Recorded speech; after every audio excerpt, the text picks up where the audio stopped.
Hi everyone, आप लोगों को फिर से एक नए वीडियो में स्वागत है। आज हम लोग पढ़ने वाले हैं हिस्ट्री। ठीक है, हिस्ट्री में हम लोग देख लेते हैं 1830 का फ्रांस क्रांति के बारे में। ठीक है, आज हम लोग देखने वाले हैं 1848 में जो फ्रांस क्रांति हुआ था उसके बारे में आज हम लोग देखेंगे। तो वीडियो में शुरू से अंत तक बने रहिएगा। ठीक है, बोर्ड एग्जाम में ये 5 अंक में भी ये प्रश्न पूछता है वर्णन करने के लिए। तो आपको देखिए, हिस्ट्री में जो बिहार बोर्ड के ऑफलाइन कोचिंग में क्या होता है कि आपको सिर्फ आएगा, कहेगा, एकदम आएगा ऐसे, एकदम पूरा चार्ट झाड़ के दिखाएगा, 2 बार हुर्रे हारे कराएगा। उसके बाद आपको क्या कराएगा, चल लिख 1848 के फ्रांस क्रांति। तो आपको इस प्रकार से यदि सिर्फ लिखा दिया जाए और छोड़ दिया जाए, नहीं समझाया जाए, तो आप ज़्यादा से ज़्यादा सोचिए कितना दिन तक याद रख सकते हैं। सोच करके आप बताइए, ज़्यादा से ज़्यादा कितना दिन, 1 दिन 2 दिन। आपको टोटल साल भर अपने ऊपर कंट्रोल रखना है, तब एक अच्छा नंबर आता है बोर्ड में। तो साल भर कंट्रोल करने के लिए खुद को एक अच्छा टाइम देना पड़ता है, एक अच्छा मतलब एक बेटर बनना पड़ता है, सबसे अलग रहना पड़ता है, कहानी को समझना पड़ता है। और बिहार बोर्ड का ऑफलाइन कोचिंग में आपको क्या होगा, सिर्फ जाइए और वहाँ पे आपको तो पता ही है कि क्या करेगा जी।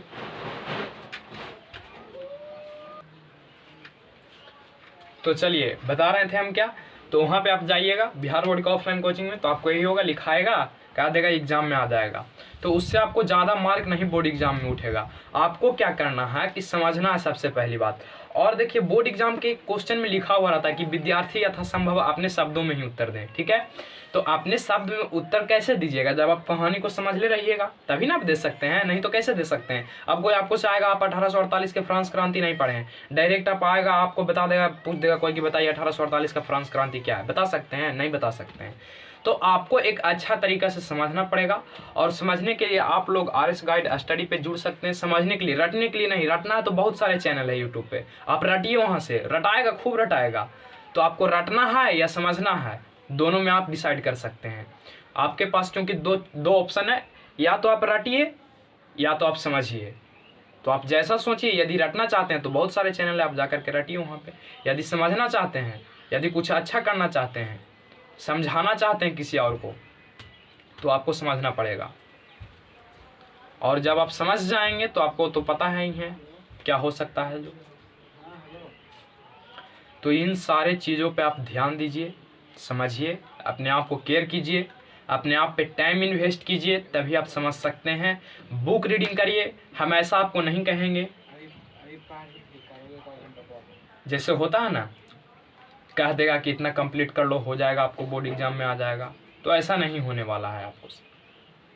आपको क्या करना है, हम क्या हैं या और कोई भी जो पढ़ा रहा है क्या है, वो आपको सिर्फ एक गाइडेंस दे सकता है, बता सकता है, आपके बदले लिख नहीं सकता है। ठीक है, तो आपको खुद से समझना है कि जब पढ़ना हमको है, कोई कह देगा कि हम जो कर देंगे जो आ जाएगा, तो वो आपको नॉलेज के साथ में खेल रहा है। आप अपने नॉलेज के साथ कभी मत खेलने दीजिए। वो ऐसे चीज़ को आप नेगलेक्ट कीजिए जो आपको नॉलेज के साथ में खेल रहा है। एक बार यदि आपके नॉलेज के साथ यदि कोई खेल लेता है, तो आप समझ ही रहे होंगे कि उसका परिणाम क्या होगा। तो छोड़िए, वो सब बात होते रहेगी। हमको समझना है, आज टॉपिक मेरा है 1848 का फ्रांस क्रांति। ठीक है, 1848 का फ्रांस क्रांति आखिर था क्या, कैसे इसको समझेंगे, कैसे क्लियर करेंगे, जो आप यहाँ डायग्राम से देख सकते हैं, समझ सकते हैं, यदि आप डायग्राम भी याद रखते हैं सिर्फ तो। चलिए, यहाँ पे सबसे पहले हम बात करेंगे तो यहाँ पे 2 व्यक्ति आया था। ठीक है, कितने व्यक्ति आया था, 2 व्यक्ति आया था, जिसमें एक लुई फिलिप्स था और एक गिजो था। ठीक है, यहाँ तक बात क्लियर है। तो लुई फिलिप्स जो था उस टाइम का वहाँ पे क्या था, राजा था। क्या था, राजा था। और पहले के जमाना में आपको बात पता था कि हर राजा अपना अपना एक मंत्री रखता था, जिसको हम लोग प्रधानमंत्री उस टाइम में बोलते थे। तो क्या क्या ये जो लुई फिलिप्स था 1840 ईस्वी में, 1840 ईस्वी में प्रधानमंत्री बनाया। क्या बनाया, प्रधानमंत्री बनाया। किसको बनाया, तो गिजो को बनाया। यहाँ तक बात क्लियर है। यानी लुई फिलिप्स जो था 1840 ईस्वी में प्रधानमंत्री बनाया गिजो को। गिजो तो प्रधानमंत्री बन गया। अब हम पढ़ा रहे हैं, यदि कोई हमको ले जा करके कोई सरकारी इंस्टीट्यूट में, बड़ा इंस्टीट्यूट में रख दे कि आपको पढ़ाना वढ़ाना नहीं है, सिर्फ देख रेख करना है, आपको पेमेंट इतना दिया जाएगा, क्या हम नहीं कर सकते? कर सकते। तो ये जो गिजो था, गिजो को प्रधानमंत्री बना दिया। लेकिन ये पागल था, एकदम पागल। इसको हम इसलिए बोल रहे हैं क्योंकि ये जो था ना गिजो, ये अपन जात के प्रति सिर्फ काम करता था, जिसको हम लोग जातिवाद कह सकते हैं। अपने आप को सिर्फ देखता था, अपना अयासी में पैसा बुढ़ाता था। कौन? गीजो। वहाँ के जनता में क्या हो रहा है, क्या घट रहा है, क्या चाहिए, क्या आवश्यकता है, इससे उससे इसको कोई मतलब नहीं था। वहाँ के जनता भूखले मर रहा है, खाने के लिए नहीं है, पहनने के लिए नहीं है, उसके पास इनकम है या नहीं है, कुछ ही सबसे मतलब नहीं था। ये बेचारा तो सही था, लेकिन यहू बड़ी तेज था। ये कैसे तेज था? ये जो था उदारवादी था। उदारवादी कहने का मतलब इसको पास दिल उल था, दिल उल इसको बच रहा था, लेकिन एक दिल एकदम खत्म हुआ था। दिल का मतलब होता है ना, दिल से सोच करके थोड़ा प्रेम का भावना। ये तो एकदम गीजो एक नाम था, गीजो, ये गेलल था एकदम। इसके पास थोड़ा सा था, लेकिन ये भी किसके प्रति उदारवादी था आपको पता है? उदारवादी कहने का मतलब हुआ किसी के प्रति आप प्यार जागृत कर रहे हैं। तो ये जो लुई फिलिप्स था, किसके प्रति प्यार जागृत कर रहा था? तो ये जो कर रहा था पूंजीपति। अब कोई भी आदमी जैसे गांव वगैरह या शहर में आप लोग देखते होंगे, जिसके पास पैसा रहता है उसी को वैल्यू रहता है, उसी को हम लोग पूजते हैं। गाँव में तो ऐसा निश्चित होता है, जरा ही पैसा है ना ओकरा ही एकदम सब लटकल रहेगा, जरा ही कुछ नहीं है बेचारा अपना एगो कोना धैले रहता है, कोना पड़ा रहता है। तो ये जो लुई फिलिप्स था उदारवादी था किसके प्रति? तो पूंजीपति लोग के प्रति, कि हमको तुम जितना पैसा चाहिए उतना दे दो, हम अपना राजमहल में रानी के साथ बैठ के ऐश करेंगे, बाकी तुम जे करना है देश में कर लो, लूट लो, बेच दो बलकर, उससे हमको कोई मतलब नहीं है। किसको? लुई फिलिप्स को। इसको बस चाहिए था कि एक बीवी जी ठीक रहे, ये ठीक रहे, ये अपना राजमहल में पड़ल रहे। कौन? Louis Philips. गीजो भी वही टाइप के आदमी था, एहू वही देख रहा था कि हम ठीक हैं, हमको वाइफ ठीक है, बाल बच्चा ठीक से है, खाना पीना भी इसमें है, सब चीज़ सही है। गीजो भी वही था। तो ये पूंजीपति वर्ग के प्रति क्या था? तो उदारवादी था। और ई पागला के पास, लुई फिलिप्स के पास कोई विदेश नीति नहीं था। विदेश नीति वैसा नीति होता है जिससे आप एक देश दूसरे देश से कनेक्ट हो सकता है। जैसे कहने का मतलब विदेश नीति में क्या हुआ कि एक देश के साथ यदि कोई दो देश है, जैसे हम बात कर लें भारत और रूस के, आप लोग पता होगा कि भारत और रूस का जो संबंध है बहुत पुराना संबंध है। तो ये दोनों का विचार मिल रहा है, तभी नहीं दोनों के बीच में पट रहा है। कोई ना कोई सामान यहाँ से जाता है, वहाँ से भी आता है। तो ये दोनों का विचार का जो मिलना होता है, यही विदेश नीति होता है कि आप उस देश के प्रति कैसा व्यवहार रख रहे हैं। तो ये बात आप समझ रहे हैं, विदेश नीति। इसके पास कोई विदेश नीति नहीं था कि मतलब कोई भी देश से हम कैसे वार्तालाप करें या कैसे लेन देन करें, इसके पास कुछ नहीं था। क्यों नहीं था? क्योंकि अपना तो अयासी में डूबल था। तो क्या हुआ कि जब ये तो बना हुआ था, अब देश में तो रह रहा है, एक दो आदमी तो है नहीं कि उसको आप शांत करा सकते हैं, वहाँ लाखों की संख्या में आदमी रह रहा है, तो वहाँ पे प्रशासन व्यवस्था भी होना चाहिए।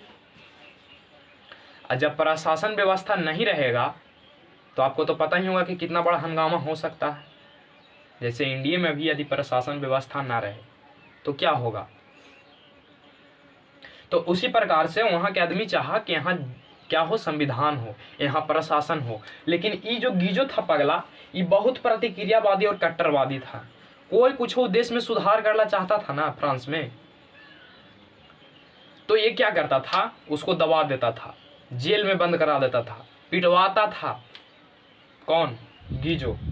यानी साफ तौर से इसका कहना था गीजो का कि देश में कोई सुधार नहीं करना चाहता था ये गीजो, यानी देश में 1% सुधार नहीं करना चाहता था। ये गीजो जो था ना, वही चलते लिख दिया मैं यहाँ पे कि देश में कोई सुधार नहीं करना चाहता था पगला। तो देखिए, अब देश में कोई सिस्टम ही सही नहीं रहेगा, राजा अपना अयासी में रहेगा, अपने पे पैसा खर्च करेगा, ऐश मौज में रहेगा, ऐश मौज की ज़िंदगी जिएगा, तो वहाँ ऑटोमेटिक है कि क्या आएगा, भूखमरी आएगा। आएगा कि नहीं आएगा? भूखमरी आएगा। क्या आएगा? बेरोजगारी आएगा। आएगा कि नहीं आएगा? होगा। क्या आएगा? तो कर का बोझ वहाँ पे बढ़ा दिया गया था कि हम बैठ के राजमहल में अपना रानी के साथ ऐश करेंगे, तुम लोग कमाना, हमको घर पहुँचाना। ये दोनों का काम था।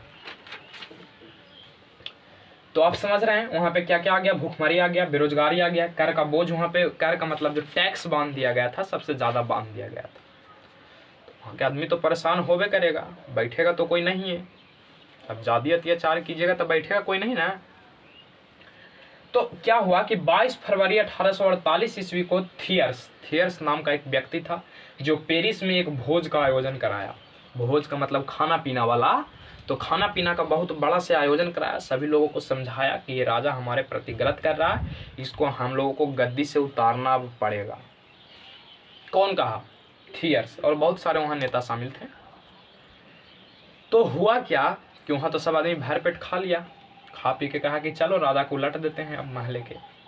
तो ये जो था 24 फरवरी को, देखिएगा 24 फरवरी को कौन था, तो ये लुई फिलिप्स जो था 24 फरवरी को वहाँ से गद्दी त्याग दिया, यानी सिंहासन जो राजा का सिंहासन होता है उस पर से उतर गया और उतर करके कहा कि अब यदि फ्रांस में रह में तो काट दे तू, चल यहाँ से फुरहार हो इंग्लैंड।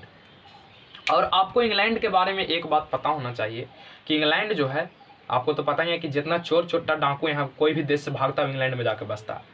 तो वहाँ का एक नियम है सरकार का कि कोई भी मेरे यहाँ यदि कुछ पैसा का नियम है कि इतना आके यदि मेरे देश में इन्वेस्ट कर सकता है तो उसको यहाँ के हम नागरिकता प्रदान कर देंगे। जैसे हाल फिलहाल में आप इंडिया में सुने होंगे नीलम मोदी पैसा लेके भाग गया था ढेरमान बैंक से लोन, वहाँ जाके सरकार के कहा कि हम इतना इन्वेस्ट करेंगे, उसको प्रोटेक्शन सुरक्षा दे दिया, वहाँ के नागरिकता प्रदान कर दिया, ऐसे ज़िंदगी काट रहा है। तो वही बात ये किया था, भाग गया था गधा इंग्लैंड। ठीक है, तो यही एक पूर्ण रूप से कहानी था 1848 के फ्रांस क्रांति। यदि आप समझ गए होंगे कि एगो लुई फिलिप्स था, एगो गीजो था, 1840 में प्रधानमंत्री बनाया, वो देश में कोई सुधार न करना चाहता था, ये जो था अमीर के पसंद करता था, मेरा पास कोई विदेशी नीति नहीं था। और क्या किया, तो किया ये कि जो है भूखमरी आ गया देश में, बेरोजगारी आ गया, कर का बोझ बढ़ गया। तो 22 फरवरी 1848 ईस्वी को थियर्स नामक व्यक्ति ने पेरिस ने एक भोज का आयोजन कराया जिसमें सभी लोगों को बताया, समझाया। उसके बाद राजा का विद्रोह हुआ था, राजा जो है 24 फरवरी के इंग्लैंड ही निकल गया। यही घटना जो हुआ इसी को हम लोग 1848 के फ्रांस क्रांति के नाम से जानते हैं। तो आशा करते होंगे कि आप लोग 1848 के फ्रांस क्रांति समझ गए होंगे। और जो नेक्स्ट वीडियो में हम मिलेंगे वहाँ मिलेंगे इटली के एकीकरण। ठीक है, इटली का एकीकरण, फिर जर्मनी का एकीकरण, सारा का एकीकरण आपको समझाना है हमको। ठीक है, थैंक यू, मिलते